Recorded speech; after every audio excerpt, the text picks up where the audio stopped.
পড়নাওয়ালা YouTube চ্যানেলের পক্ষ থেকে সবাইকে অসংখ্য ধন্যবাদ। আশা করি তোমরা সবাই ভালো আছো।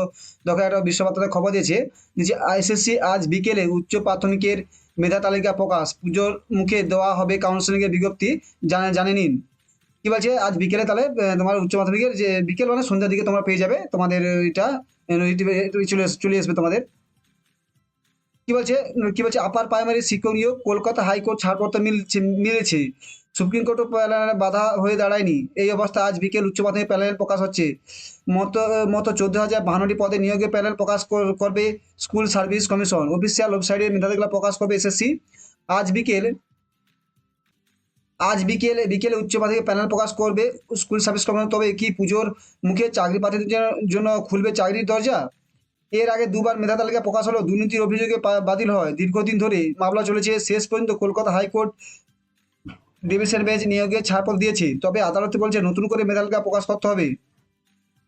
আদালত জানিয়েছে 4 সপ্তাহের মধ্যে তাহলে মেধা তালিকা প্রকাশ করতে হবে। 4 মাসের মধ্যে কাউন্সিল করে নিয়োগ করতে হবে। আদালতের নির্দেশে তৃতীয়বার তালিকা প্রকাশ করতে চলেছে এসএসসি। পুজোর ছুটির আগেই কাউন্সিলিং এর বিজ্ঞপ্তি হবে বলে কমিশনের সূত্রে খবর মিলছে। তাহলে কি তোমাদের আজকে তাহলে সন্ধ্যা দিকে বিকেল মানে সন্ধ্যা দিকে তোমরা লিস্টে বেরিয়ে যাবে, প্ল্যানের তোমার লিস্টটা বেরিয়ে যাবে 14,052 সিটের। তার প্ল্যানটা লিস্টে আজ বিকেলের মধ্যে সন্ধ্যার মধ্যে বেরিয়ে যাবে। ঠিক আছে, থ্যাংক ইউ, ভালো থাকো এবং চ্যানেলটাকে ভালো লাগে অবশ্যই সাবস্ক্রাইব করো। Thank you.